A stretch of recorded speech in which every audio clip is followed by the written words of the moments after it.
Silêncio.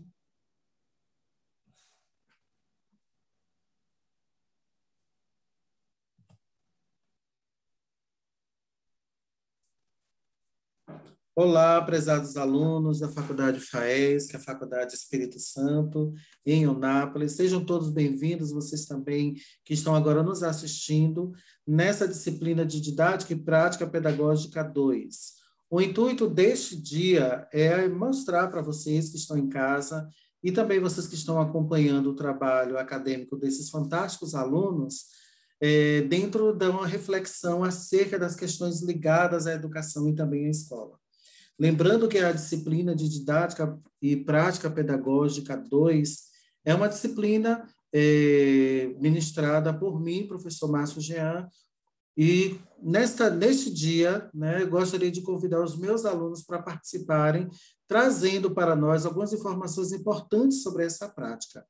Afinal de contas, essa discussão é de extrema importância, pois, por meio dessa discussão, é que nós iremos também formar os nossos alunos, uma vez que todos eles vão ter essa vivência no cotidiano escolar. E nesse dia, eu gostaria de apresentar, então, o Grupo 1. E o Grupo 1 vai apresentar para nós a prática pedagógica e também interdisciplinaridade na escola. Convido os componentes, então, neste momento, Sátila Nascimento, Bianca Moura, Elisângela Barbosa, Emanuel Estosi, Amanda Silva, Andréa Lima, Camila dos Santos e Caroline Santos, para apresentarem a vocês, que estão nos assistindo, esta fantástica aula criativa.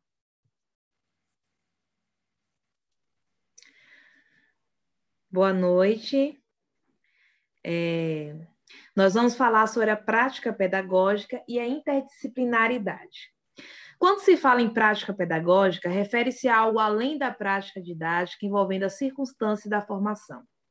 Os espaços-tempos escolares, as opções da organização do trabalho docente, as parcerias e expectativas do docente. Ou seja, assim como citou Lucchesi, a educação é uma prática humana, direcionada para uma determinada concepção teórica. A prática pedagógica ela está articulada com a pedagogia, que nada mais é que uma concepção filosófica da educação. Como assim? Na prática docente, estão presentes não só as técnicas didáticas utilizadas, mas também as perspectivas e expectativas profissionais. No caso, o professor, ao escolher os recursos que vão ser utilizados, a didática, a metodologia, como ele vai passar determinado assunto, ele também está preocupado como o aluno irá receber, se o aluno irá se interessar, se aquele recurso, se aquela didática em si irá realmente trazer algum aprendizado na sala de aula. Próximo slide, professor. Aqui a gente vai ver a relação do professor passivo versus o professor reflexivo. Na realidade, o professor, ele sempre foi visto como um profissional passivo, que apenas deveria passar seu conhecimento de forma unilateral. Mas essa ideia e essa forma de ensinar podem ser superadas, porque isso ficou lá atrás. O professor não só passa o conteúdo, o professor não é o ditador da sala de aula. Então, elas podem ser superadas através da reflexão e da prática. A reflexão sobre a prática leva a uma série de mudanças no perfil do professor, mudanças essas necessárias. O que vai fazer o professor passar de um professor passivo para um professor reflexivo? Sean nos ajuda a entender e aponta alguns sentidos necessários ao profissional reflexivo. Um dos sentidos necessários é a reflexão na ação. É a reflexão realizada no ato da ação que proporciona uma ampla aproximação do professor com o problema. A reflexão na ação ocorre no ato de conhecer na ação. A reflexão na ação ocorre no ato que o professor está ali resolvendo determinada situação. Só que o próximo passo importante é a reflexão sobre a ação. E o que é isso? É a análise da ação desenvolvida no sentido retrospectivo. Permite ao professor questionar acerca da ação desenvolvida, compreender suas escolhas e analisar se foram corretas, a fim de que, caso seja necessário, numa próxima situação parecida, ele mude a forma que sua ação seja transformada. E o terceiro e não menos importante passo é a reflexão sobre a reflexão na ação. Que é isso? Faz com que o professor seja um verdadeiro investigador de sua prática. Analise, além das ações desenvolvidas, os saberes que o norteiam. O professor, ele precisa assumir uma postura crítica frente à sua prática pedagógica, pois assim, ele avaliando suas próprias práticas, ele irá abrir uma visão, sabe, sobre a necessidade de se pesquisar e estar reconstruindo constantemente. Obrigada. Agora eu chamo minha colega Caroline Oliveira para continuar. Boa noite.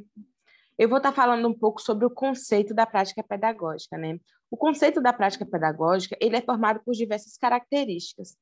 Essas características estão ligadas ao professor e às ações do professor, é claro, né? E vai desde o planejamento à dinâmica da aula. Logo de cara, a prática pedagógica ela pode ser observada como um ciclo infinito, onde a gente visualiza como se fosse um triângulo, onde o conhecimento está acima e as laterais estão o professor e o aluno.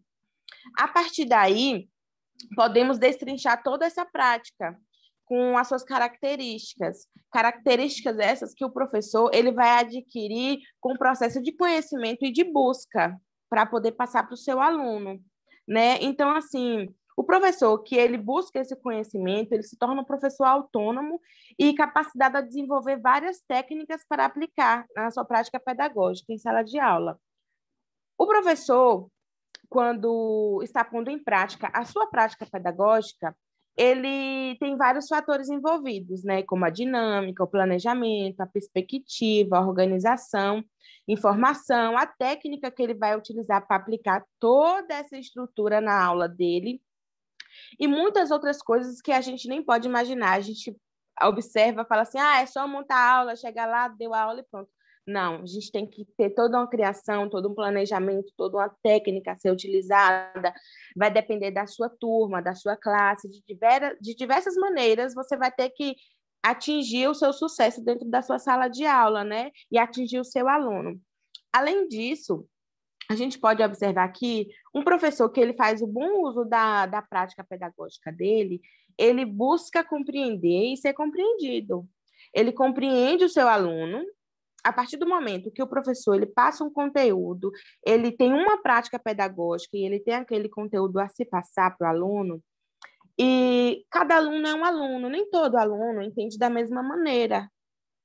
Para mim, é complicado de um jeito, para a Sátila é mais fácil de outro. Então, assim, a gente tem que ser amplo. Então, por isso que a prática pedagógica ela está em caminho do conhecimento e da busca, porque o professor ele está ali diariamente, sempre buscando, reformulando como eu vou ensinar para cada aluno, como eu vou enfrentar cada dificuldade de cada aluno.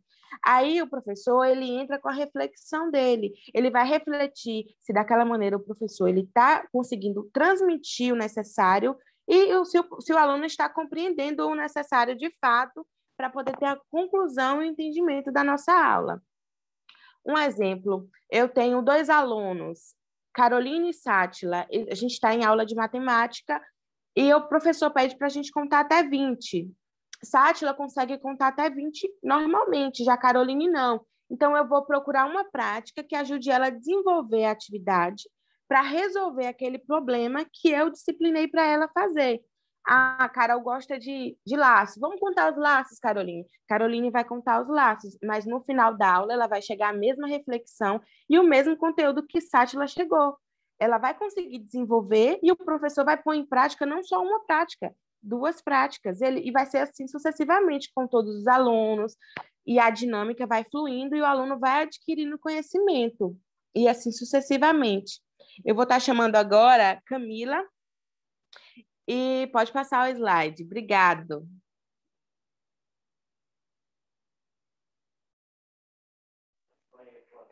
Olá,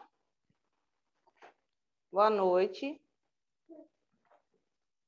Eu vou falar um pouco agora da interdisciplinaridade na escola.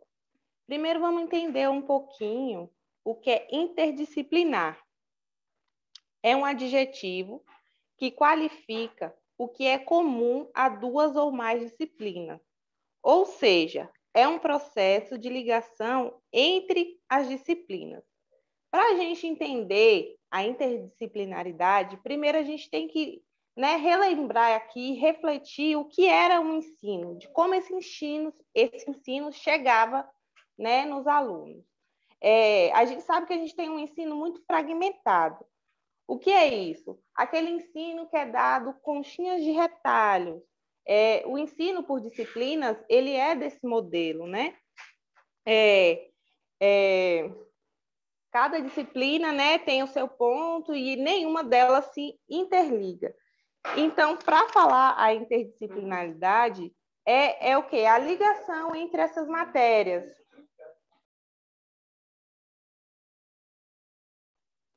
Desculpa, gente, só um minutinho aqui, é que ao vivo é assim, né? Então, a interdisciplinaridade é isso, a ligação entre as matérias. Um exemplo, um professor chega na sala, um professor de português chega na sala e vai falar sobre uma receita culinária. Ali um professor de português vai ali trabalhar as letras, aí chega um próximo professor de matemática, já descarta aquela atividade de receita culinária e já vai fazer outra atividade. Na interdisciplinaridade, o professor de matemática, quando chega na sala de aula, ele pode também trabalhar a receita. Por quê? Na receita também tem números, tem algarismos. Então, a interdisciplinaridade é isso. É a união entre as disciplinas para que o aluno ele não tenha um ensino fragmentado, mas sim uma noção do todo. E como a interdisciplinaridade ela vem quebrar essa barreira de isolamento entre as disciplinas. E como aplicar essa interdisciplinaridade na escola? Através do trabalho colaborativo. O trabalho colaborativo é um método de trabalho em grupo, utilizado para diversos fins, ensina desde respeito a todos os integrantes da equipe, como a divisão das tarefas para o sucesso do grupo. O trabalho colaborativo é um trabalho em grupo. Você divide as tarefas dentro desse grupo, cada um tem a sua parte de importância, para que no fim todos tenham sucesso, desde aqueles que tenham mais dificuldade até aqueles que são mais despachados, possamos assim dizer. No próximo slide, a gente vai ver o que é a interdisciplinaridade na escola.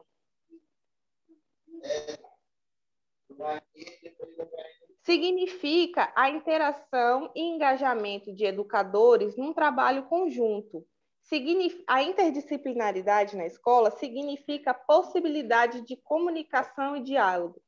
Possibilidade de comunicação e diálogo entre professores e alunos, entre alunos, as disciplinas, entre as disciplinas e a realidade, porque a gente sabe que um ensino interdisciplinar, ele beneficia os alunos dentro e fora da escola, porque torna os alunos mais críticos. Significa também o esforço coletivo dos professores. Na interdisciplinaridade, os professores, eles têm ali um trabalho em conjunto, Então, nenhum professor vai ficar para trás, nenhum professor quer ficar desatualizado. Com a interdisciplinaridade, possibilita que os professores andem juntos e sempre se atualizam. E também busca a integração das disciplinas, como eu já falei, do currículo escolar entre si e com a realidade. Então, obrigada. Agora, para dar seguimento, eu vou chamar a Elisângela Barbosa.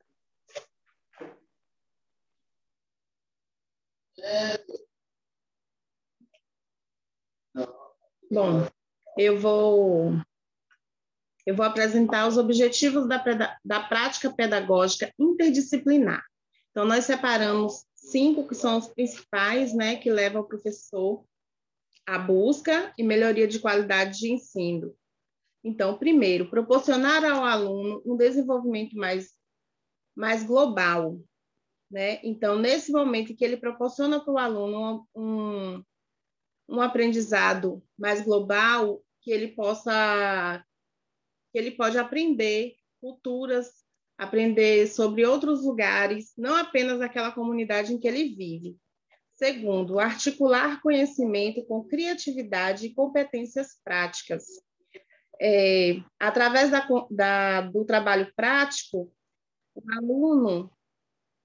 o aluno consegue melhorar seu aprendizado e elaboração de atividades práticas, né? Desenvolvendo aptidões em atividades que ele tem mais gosto, né? Gosta mais. Terceiro, desenvolver no aluno o gosto pela cultura, pela descoberta, pela ciência. Então, através do conhecimento, o aluno desenvolve aptidões de acordo com o que se identifica. Então, ele acaba se identificando com algumas situações que levam a ele ao melhor aprendizado, né? No seu conhecimento. 4, promover a superação do individualismo e dos desajustamentos provocados pela fragmentação. Faz com que o aluno e comunidade escolar aprenda a conviver com as diferenças da nossa sociedade. Então, a partir do momento que o aluno ele começa a estudar outras sociedades, outras culturas, ele aprende a dividir, a compartilhar, e passa a ser um ser humano com sensibilidade, né? A vida humana. Quinto, fortalecer nova postura do professor diante do processo de ensino. Então, essa prática de trabalhar a interdisciplinaridade faz com que o professor busque a cada dia, né? Ele se torna um professor pesquisador, porque a cada momento ele vai estar pesquisando em busca de novos conhecimentos para praticar e passar para os seus alunos. Obrigada. Eu agora chamo o nosso colega Emanuel Stolze para continuar.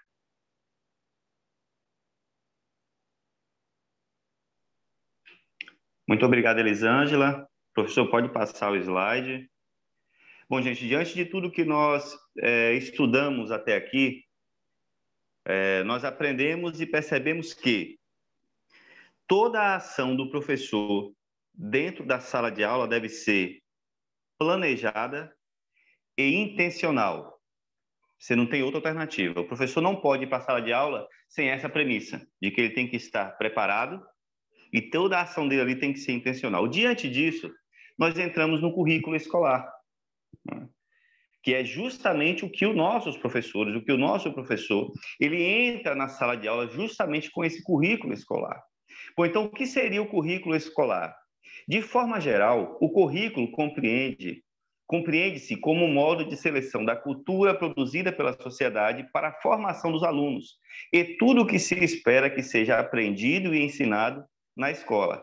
Para Libânio, é a concretização e a viabilização das intenções e orientação expressa no projeto pedagógico. E aí existem alguns processos, né, na elaboração, aí vamos dizer assim, do currículo escolar, que seria o quê? A elaboração, né, a implementação e a avaliação.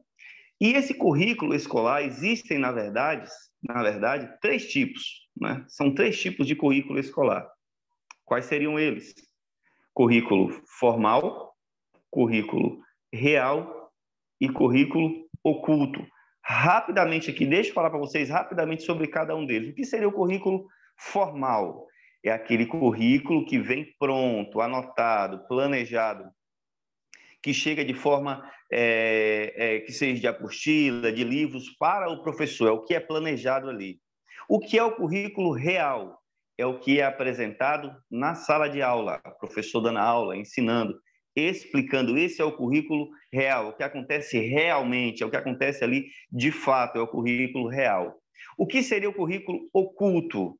É aquele currículo, aquilo que o professor não consegue medir nem conhecer, seriam os valores que os alunos trazem para a sala de aula, que o próprio professor também traz para a sala de aula. A gente deve lembrar disso, né? Na verdade, quando um professor entra numa sala de aula, se ele torce para algum time, ele não vai deixar de torcer para aquele time porque ele está dando aula. Se ele gosta de algum tipo de música, ele não vai gostar de gostar daquela música porque está dando aula. Então, nós trazemos nossos valores para a sala de aula. Isso é o currículo oculto. E o aluno é do mesmo jeito. Seus valores que são aprendidos em casa, com seus pais, com seus familiares, os seus amigos, também ele traz isso aí para a sala de aula. Seria mais ou menos essa síntese aí relacionada ao currículo escolar. Quando a gente fala desse tipo de coisa, a gente entende, então, que o processo é grande e complexo. Daí a gente entra no próximo passo, que é o professor pesquisador. Diante de tantas informações que existem hoje, os professores, nós professores, devemos, acima de tudo, ser pesquisador. Os professores pesquisadores levam seus alunos a investigar, mobilizam as ações inovadoras, incentivam-nos a uma aprendizagem permanente e, como sua ação, inviabilizam práticas baseadas na mera repetição. É necessário trabalhar o ensino de pesquisa e aprimorando a investigação. E aí, só com um detalhe importante, um professor só consegue ser professor pesquisador, só consegue incentivar seus alunos a serem alunos pesquisadores se ele mesmo for um professor pesquisador. E aí, diante desse processo de professor pesquisador e tal, eu tenho que destacar um pouquinho o que diz Vygotsky, né? Levi Vygotsky, um grande educador, filósofo. Ele diz assim: neste ponto, acho que Vygotsky destaca aqui, ressalta os aspectos interacionistas, pois considera que na troca das relações entre pessoas ocorre o processo de conhecimento. Pode passar, professor? E aí, gente, eu quero só concluir para vocês, de forma bem rápida, assim, o que nós estudamos aqui agora, nesses 20, 30 minutos passados. Primeiro, nós aprendemos sobre a prática pedagógica, né? Entendemos que, como foi falado pelas colegas aí, a teoria ela é importante quando você chega na prática bem feita, bem executada, né? Você consegue trazer as aulas de forma lúdica, fazendo com que seus alunos se interessem pela aprendizagem. Essa é a prática pedagógica. Nós aprendemos também aqui sobre a interdisciplinaridade, né? Ou seja, em um determinado momento, o estudioso dividiu os estudos, o ensino, em fragmentos, né? Separou os ensinos. Matemática em seu lugar, português em seu lugar, geografia em seu lugar, história, então separou o ensino. Mas, na verdade, o mundo, nós não aprendemos assim na vida e nem no mundo, né? Tudo está entrelaçado. Você aprende geografia em casa da mesma forma que você aprende história, então tudo está entrelaçado. E a interdisciplinaridade, ela vem incentivar, ela vem buscar trazer o professor para o entendimento de que nesses pontos comuns das matérias, em vez de nós pegarmos ensinos fragmentados e espalhados, nós juntarmos o ensino e nesses pontos comuns nós irmos ensinando ali a disciplinaridade. Essa é a interdisciplinaridade que a gente pretende trazer ou mostrar para os professores, que eles, sendo feito de forma dinâmica e eficiente, será de grande benefício aí para a nossa sociedade e para os nossos alunos. Professor, colegas, pessoal que está nos assistindo, esse é o nosso trabalho, a nossa conclusão. Quero agradecer ao professor Márcio Jean pela oportunidade, às colegas e aos colegas também que participaram aí da apresentação. Muito obrigado a todos e tenham todos uma boa noite. Muito bem. Quero agradecer ao Grupo 1, que falou sobre a prática pedagógica e também sobre a interdisciplinaridade na escola. Gostaria de salientar que essa disciplina, na verdade, é uma reflexão a respeito sobre essa prática pedagógica existente nas escolas, né, na educação. E essas contribuições teóricas servem também, não somente para a parte do conhecimento, mas para as práticas educacionais que esses nossos alunos, né, tanto da turma de pedagogia 2020.1 e 2021.1, têm a colaborar. Ainda continuando neste trabalho acadêmico, gostaria de convidar, então, o grupo 2. Esse grupo 2, eles têm 2 temas também importantes a serem discussados nesta noite, né, neste dia, que é, na verdade, saberes pedagógicos e também a outra temática, a importância da pesquisa e prática pedagógica e os direitos humanos.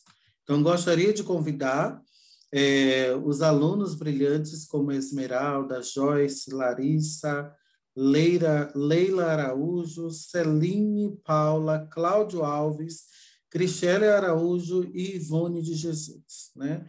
Eles também têm uma temática bastante peculiar para ser apresentado nessa noite.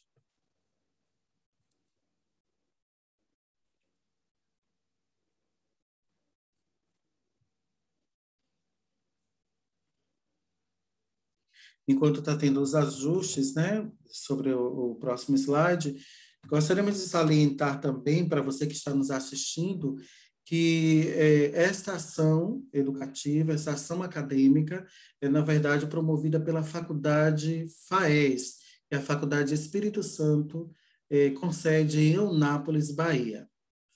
Então, nós estamos ali aguardando o grupo a apresentar.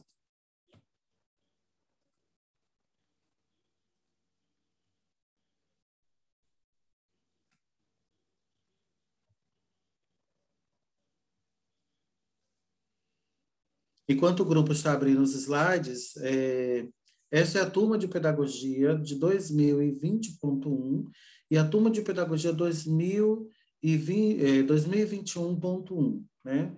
São alunos da faculdade que estão entre quarto e quinto semestre, salvo engano, e são alunos, depois vocês podem me confirmar, viu, turma, já que nós estamos no ao vivo. Eu não sei se é o quarto, terceiro, eu acho que a turma de 2021.1 deve estar caminhando para o terceiro semestre, enquanto a 2020.1, eu creio que esteja no quinto semestre, quarto ou quinto semestre, não é isso? Vocês me confirmam. Mas vamos lá? Estão preparados? Ok, boa noite, professor. Boa noite, turma. Boa noite, os internautas que estão aí assistindo. O nosso grupo é o grupo 2, que vai falar sobre saberes pedagógicos. E aí nós vamos destrinchar um pouquinho sobre esses saberes.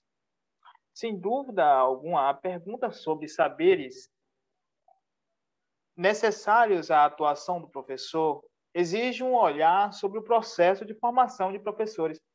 Será que é possível que essa formação forneça ao professor esses saberes necessários para a sua atuação? Os conhecimentos adquiridos são de uma vez para sempre, ou é preciso que o professor sempre se coloque no processo de aprendizagem? Né? E aí eu lanço a pergunta: será que tudo isso que nós estamos aqui aprendendo na FAES é o conhecimento necessário para a atuação em sala de aula durante todo o período de atuação como professor? Né? Claro que não. Nos próximos slides, nós vamos entender como isso funciona.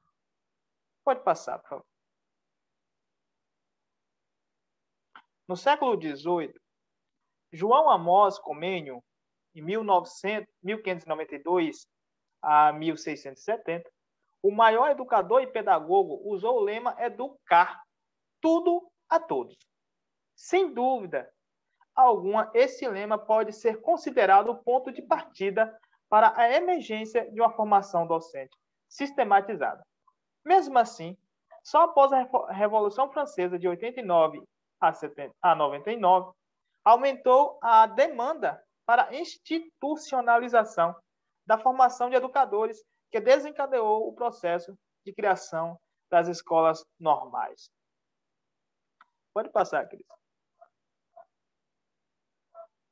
Saberes pedagógicos. A importância da pesquisa para uma prática pedagógica. Dentro desse trabalho que será apresentado, os saberes pedagógicos, vamos também falar sobre uma autora chamada Selma Garrido Pimenta. Vamos falar um pouquinho sobre a biografia dela. A doutora Selma Garrido, e mestre em educação, a professora Selma Garrido é graduada em pedagogia na USP. Ela tem uma carga imensa, né? Foi coordenadora do programa de pós-graduação em educação, diretora da Faculdade de Educação e pró-reitora de graduação. Atuou como membro do Comitê de Avaliação da área de Educação junto à CAPES. Essa autora, ela é especialista em saberes pedagógicos. Vou convidar a minha colega Cristiele para dar sequência nesse ensino. Boa noite a todos. Como o Cláudio falou, atualmente a professora Selma Garrida é vice-presidente da ANDIP, então Associação Nacional de Didática e Prática de Ensino, e coordenadora da coleção também da docência e formação junto à Cortez Editora. Inclusive, ela é autora do livro Saberes Pedagógicos e Atividade Docente. Selma articula bem os 3 saberes que têm ponto em comum entre vários autores sobre o tema.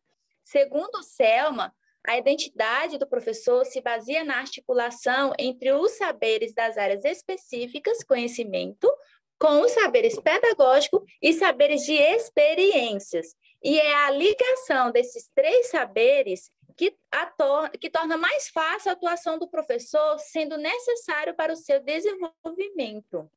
O primeiro deles é o saber de conhecimento. São saberes adquiridos pelo professor relacionando a sua área de formação.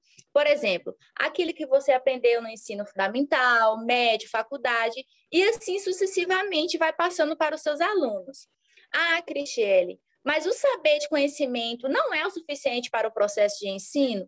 Não, ele é necessário, porém não é o suficiente. Gaia completa que de um professor é requerido muito mais que simplesmente ter conhecimento de conteúdo. Requer-se habilidade de transformá-lo. Ou seja, quantas e quantas vezes dentro de uma sala de aula vimos professores cheios de conhecimentos teóricos dominando o assunto, todo o assunto, né? Porém, o resultado era que os alunos não aprenderam nada, porque é necessário técnicas e métodos de ensinamento. Eu estava até conversando com uma colega minha no trabalho sobre disciplina de história. Falei com ela assim que eu aprendi um mês sobre história, mais do que aprendi no ensino médio. Não foi por estar assim na faculdade, né, que eu tinha que aprender mais. Não foi isso não, foi porque foi pela didática do professor que me cativou de tal forma que me interessei pelo assunto. Então é sobre isso que Gaia e Pimenta comenta, né? Fala. O segundo é saberes de experiência. Refere-se ao saber adquirido ao longo do exercício da profissão. Pode passar, por favor. Ou seja, suas manhas e estratégias que o professor conseguiu pegar foi pelo seu tempo de profissão. Todavia, não é porque um professor tem 10 ou 20 anos de experiência que significa que ele é o melhor professor, não. Vamos acompanhar o que Macedo diz? Diz assim: esse é o ponto mais carente de nossos professores universitários, quando vamos falar em profissionalismo na docência, seja porque nunca tiveram oportunidade de entrar em contato com essa área, ou seja porque a veem como algo supérfluo ou desnecessário para a atividade de ensino. Como assim? Como assim algo supérfluo e desnecessário, né? O que os alunos mais estão cansados de ver são docentes com métodos repetitivos, docentes que anos e anos depositam conhecimento e nunca mudam suas técnicas, fazendo com que o aluno não seja um ser crítico e reflexivo de suas ações. Escutar os feedbacks dos alunos, então, são desnecessário? Ter uma aula dialogada é desnecessário? É claro que não. O professor pode ter muito tempo de experiência, recheado de conhecimento, porém, se não entrelaçar esse tempo de experiência com a reflexão do que está fazendo dentro da sala de aula, ele não está atuando como um bom professor. Como o Rubem Alves já dizia, né? O que é esquecido não é aprendizado. E é por isso que é preciso enfatizar a importância dos saberes docentes para que a cada dia mais o docente vai aperfeiçoando suas práticas e socializando suas experiências e transformando a sala em um lugar criativo, participativo e interativo. E, por fim, pode passar, por favor, nos saberes pedagógicos, que é referente ao desenvolvimento da atividade, né, do professor, da didática, ou seja, são ferramentas, técnicas e métodos que utilizamos em sala de aula. E é por isso que a disciplina de didática, como nós já estudamos, né, com o senhor professor Jean, é indispensável na formação do professor, né? É indispensável para nós. Como o autor Libano diz, ele faz assim: a formação do professor significa uma permanente articulação entre teoria e prática. Assim, a didática é caracterizada como mediadora entre a teoria e a prática do docente, Castro Júnior também define conhecimento didático como a habilidade de escolher, criticar, adaptar, ensinar, né? Diante de tudo isso, são materiais e recursos para a matéria que se vai ensinar, conhecendo as estratégias, métodos de ensino que possam tornar o conteúdo compreensível e interessante para os estudantes. Gostaria de destacar aqui também que os saberes pedagógicos e práticos não se referem apenas em saber aplicar técnicas e métodos, não. São saberes que são construídos na sala de aula, no dia a dia, ao trabalhar com os alunos no processo de aprendizagem. De acordo com Pimenta, os saberes pedagógicos são construídos pelos professores na prática docente, não podem ser pensados desarticulados. Surgem da prática social, intencional, que é realizada por um sujeito histórico e consciente de seus determinantes sociais. E é óbvio, né, que os saberes pedagógicos incentivam o educador a adotar práticas reflexivas no seu fazer. Então, o que seria essa prática reflexiva, né? É se perguntar, é refletir sobre seu posicionamento dentro da sala de aula, é se perguntar o que realmente está fazendo, o porquê, será que meus alunos estão respondendo às didáticas? O que posso fazer para atender melhor as expectativas dos meus alunos, né? Então, finalizando, Pimenta completa assim: a articulação desses saberes faz o professor uma pessoa capaz de intervir de forma possível, de forma significativa na vida dos alunos, possível de produzir ações e saberes articulados com o seu compromisso social e político. O professor não deve ser um simples reprodutor de fazeres, desvelados aos outros que não têm significado na hora prática. Então, como Paulo Freire já dizia, né, ensinar não é transferir conhecimento, mas criar possibilidades para a sua produção ou construção. Ou seja, a sala de aula é um lugar privilegiado para a atuação do professor. E entender que o ensino não depende só do professor, e que o aprendizado também não depende exclusivamente só do aluno, mas ambos se completam. Então, podemos ver que esses saberes são necessários para que desenvolvam a docência e para também desenvolver uma prática bastante proveitosa. Agora eu convido a colega Leila para estar falando sobre a importância da pesquisa no ambiente pedagógico.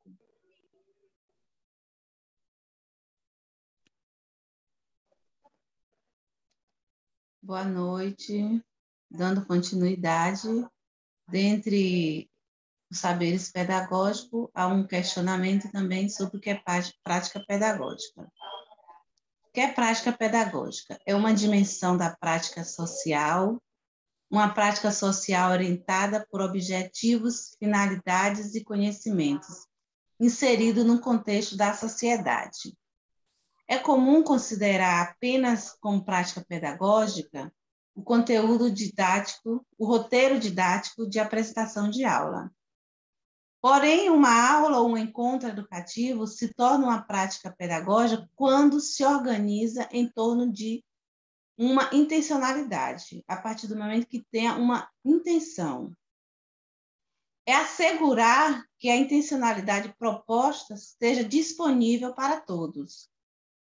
Ela vai além do roteiro da aula, do plano de aula. Ela é uma junção do que vai ser ensinado, do que vai ser, a quem vai ser ensinado e de que forma vai ser ensinado. É o processo em que o professor atua desde a pesquisa inicial até a etapa final, que é correspondente à aprendizagem do seu aluno. São práticas pedagógicas, são alguns objetivos que o professor pode estar usando nessas práticas pedagógicas, que são a socialização, a aprendizagem, o reconhecimento, a valorização, as tecnologias e a experimentação.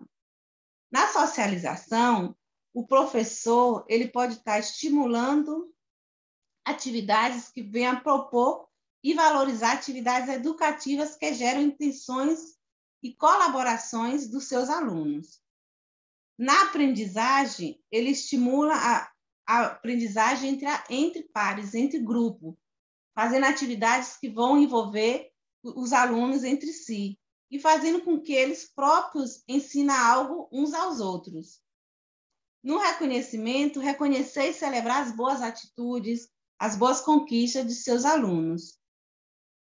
Na tecnologia, ele pode estar buscando o uso pedagógico das tecnologias da internet, utilizando a favor das realizações de práticas mais inovadoras, usando a tecnologia de forma lúdica e criativa. Na experimentação, desenvolver práticas pedagógicas diversificadas, que considere o ritmo de cada aluno. A valorização dos estudantes. Valorizar os conhecimentos que cada aluno já traz consigo mesmo, que ele vai adquirindo no longo de sua vida, no dia a dia, que são as conquistas que eles alcançam no dia a dia deles. Pode passar o slide aí. Importância da prática pedagógica. A prática pedagógica tem sua importância para a formação acadêmica, que articula entre a teoria e a prática, na construção do currículo, pois é capaz de dar conta de uma reflexão pedagógica mais ampliada. Além dessa formação acadêmica, o professor também, ele contribui bastante com a sua prática pedagógica para a formação e o desenvolvimento do seu aluno. Porque, enquanto indivíduo e membro da sociedade, pois proporciona a seus alunos experiências que vão além do âmbito intelectual de cada um. O que constitui uma prática pedagógica? Alguns elementos constituem uma boa prática pedagógica, que é usar métodos objetivos, uma boa avaliações, uma boa aula, um plano de aula e conteúdos. Além de outros, que também pode estar sendo usado, que é a identificação do estabelecimento, organização da entidade escolar, nível e modalidade de ensino. Desse modo, a prática pedagógica se constitui o modo como se organiza a aula, o conjunto de elementos que determina como se efetiva a prática docente. A prática pedagógica, ela não só é importante para o professor, mas também para o aluno, porque a partir do momento que o professor tem uma ótima prática pedagógica, ele vai estar elevando a autoestima do seu aluno, fazendo o próprio aluno confiar em suas potencialidades, e apesar de muitos virem de uma realidade social cruel, somente através do trabalho desenvolvido pelo professor, esse aluno consegue acreditar que é possível mudar sua qualidade de vida. Obrigada desde já e passo para minha colega Celine. Boa noite. Eu vou estar dando continuidade ao trabalho. E dentro dessa prática pedagógica, que minha colega Leila acabou de explicar muito bem, é indispensável a pesquisa para o professor alcançar o objetivo, né? A pesquisa é o ponto de partida para a realização desse nosso trabalho escolhido. E tem uma frase que eu acho que exemplifica muito bem a importância da pesquisa na prática pedagógica, que é assim: pesquisar compreende a capacidade do professor elaborar e construir um conhecimento, né, produzido por outros, e construir o seu próprio conhecimento. Ou seja, a pesquisa ela dá autonomia, faz com que o profissional construa o seu conhecimento, o seu próprio método. Eu vou usar como exemplo alguns professores aqui da FAES, o Marcos, o Ian, o próprio Márcio Jean, né? Vários professores que já deram aula para a gente, não todos, mas vários, eles pesquisam, né? Eles são professores pesquisadores.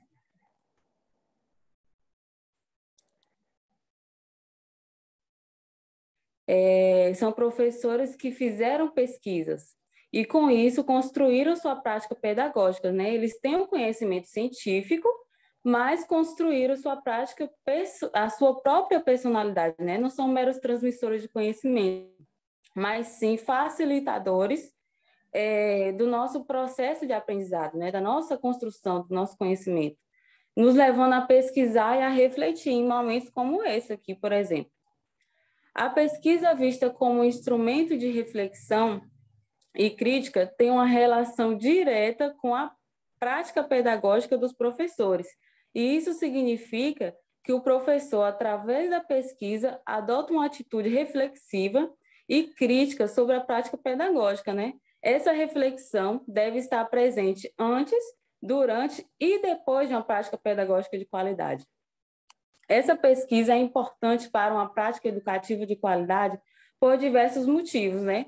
E nesse slide tem alguns tópicos que eu vou citar para vocês. Proporciona condições de interferir, modificar e melhorar sua prática pedagógica, promove construção do conhecimento, incentiva a refletir sobre os problemas cotidianos em sala de aula, possibilita interagir com os alunos na busca do aprendizado, promove uma verdadeira preocupação com o aprendizado do aluno. Isso é muito importante.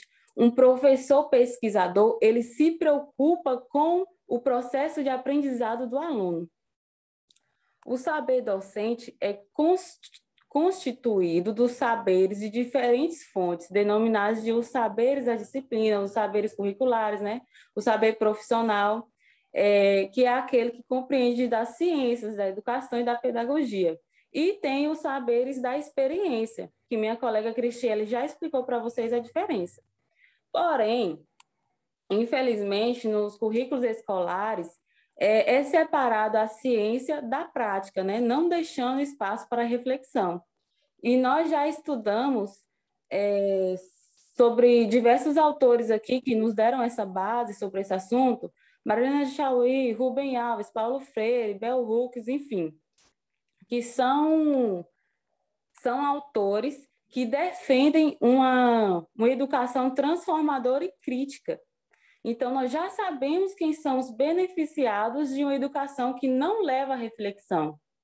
A escola separa o conhecimento científico da prática e da realidade, como se não fosse possível haver um equilíbrio, né? E, por isso, a formação profissional dos nossos professores, que no caso somos nós, devemos proporcionar a interação entre a teoria e a prática, o ensino reflexivo, né? A reflexão a partir da ação, pela relação do professor e o aluno, em diferentes situações, né? Práticas que são únicas, incertas e conflitosas, porque é impossível aprender sem ficar confuso. E vou estar citando aqui uma parte do artigo, que a pesquisa é fundamental em todos os níveis de educação, e desde a pré-escola é necessário que seja ensinado às crianças problematizarem os conhecimentos, pesquisar, questionar, argumentar, conhecer, questionar. O aluno precisa desconstruir o conhecimento e reconstruir com suas próprias mãos. O professor pesquisador, segundo o Demo, é aquele que atua na educação básica, uma vez que consiga trabalhar bem o seu lado disruptivo do conhecimento. A sua missão é inventar um povo que saiba pensar. Ou seja, inventar um povo que saiba pensar. Olha só como é forte essa fala dele. E é aí que entra a educação em direitos humanos, né? Tem essa importância, que é uma das categorias que requerem discussão, pesquisa e um trabalho específico na educação básica. Ou seja, através da prática pedagógica, o professor tem a possibilidade de oferecer aos alunos uma oportunidade para discutir os direitos humanos. Ela deve ter como principal objetivo compreender, transformar a realidade na busca da promoção e na defesa dos direitos. O ponto de partida para a elaboração de uma prática pedagógica em direitos humanos é definir qual aspecto orientará o processo existente, que existem dois, né? Uma estratégia para melhorar a sociedade dentro de um modelo vigente, atual, sem modificá-lo, ou em uma perspectiva com medidas para a construção de uma sociedade igualitária, sustentável e plural, né? A adoção de uma prática pedagógica em direitos humanos que desenvolva esse empoderamento individual e coletivo requer 4 movimentos durante o processo educativo, que é saber os direitos, desenvolver a autoestima positiva, possibilitar a capacidade argumentativa e proporcionar uma cidadania ativa e participativa.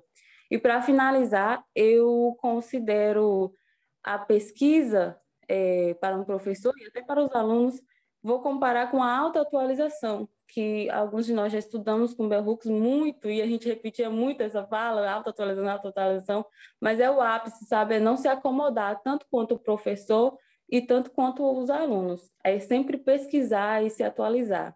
Eu vou passar a fala para minha colega Ivone Assunção para finalizar o trabalho.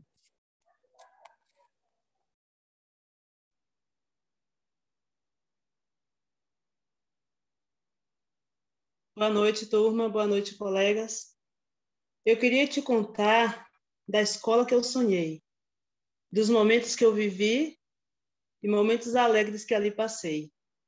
Era uma escola tão bonita e professores bem formados, alunos atenciosos e todos disciplinados, que buscavam informação, tinham capacitação e um bom aprendizado.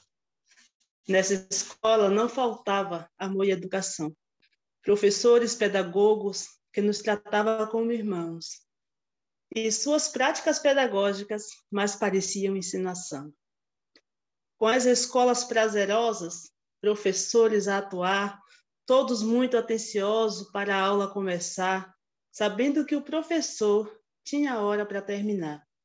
Diante da diretora profissional da educação, diante de um aluno, um ponto de interrogação.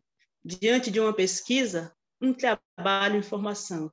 E diante de uma escola, objeto de reflexão. Pode passar, por favor, o slide. Hoje eu quero ser escola, hoje eu quero aprender. Hoje eu quero dividir conhecimento e saberes.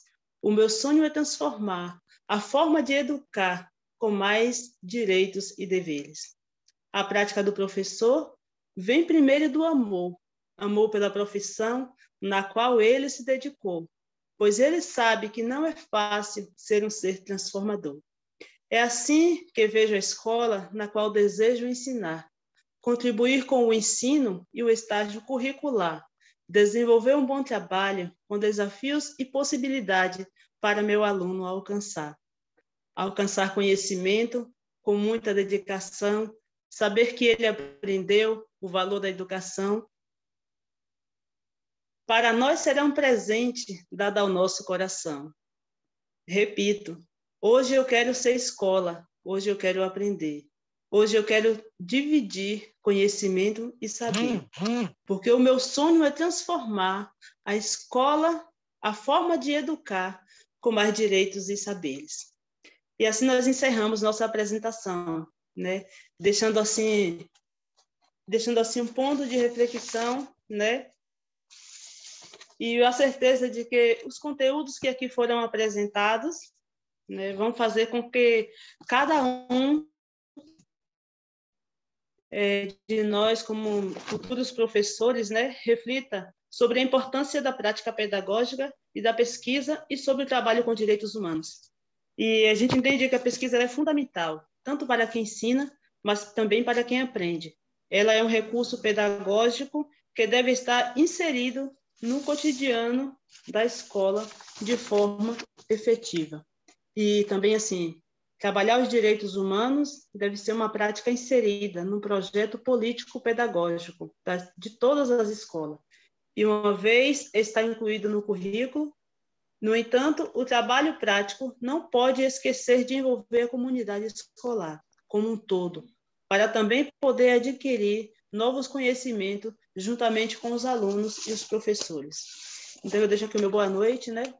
Eu ia falar o nome de algumas referências, né, que mais os colegas aí já citaram as referências, e com todas as pessoas que atuou, né, para que esse projeto, para que esse artigo fosse feito, todos aí nós não podemos destacar só um, né, que cada um teve sua forma de contribuir, né? Cada um deles demonstra que é possível, sim, oferecer uma educação com conteúdos com qualidade, onde o aluno é a parte mais importante e do nosso trabalho como professor, onde, através daquilo que nós aprendemos, nós ensinamos, né? E juntamente com o interesse do aluno, completa o raciocínio, né? Aquilo que eu quero dizer, aquilo que eu quero passar para o meu aluno. Então, a gente entende que há uma necessidade, né, de nós continuar pesquisando, de nós continuar tentando uma escola inovadora, uma escola transformadora, né? E a gente entende que essa necessidade está assim, a flor da pele, né? E com isso eu gostaria muito de agradecer a todos, né, que estão participando, os internautas que estão aí nos assistindo, e aqui encerra a nossa apresentação. Boa noite a todos.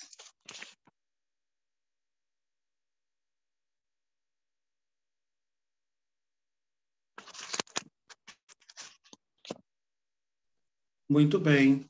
Boa noite a todos. Gostaria de agradecer a Ivone, né? Em nome do grupo 2, falando sobre saberes pedagógicos, a importância da pesquisa em prática pedagógica e os direitos humanos. Lembrando também de agradecer a todos aqueles que estão nos assistindo neste momento, dando o enfoque principal a esses alunos brilhantes que apresentaram, né?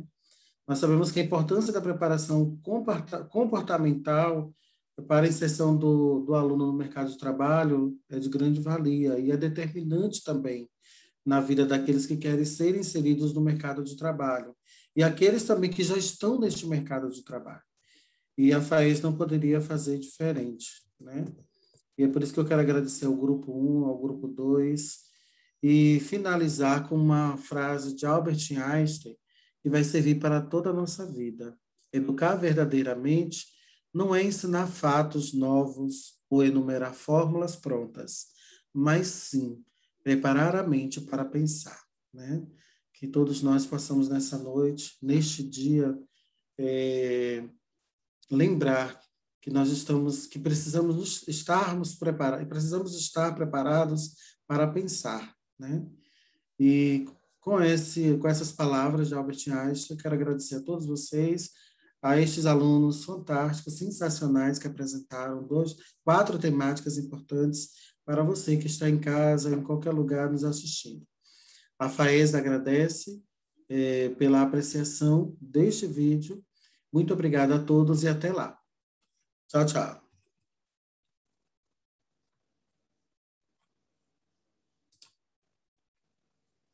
Permanece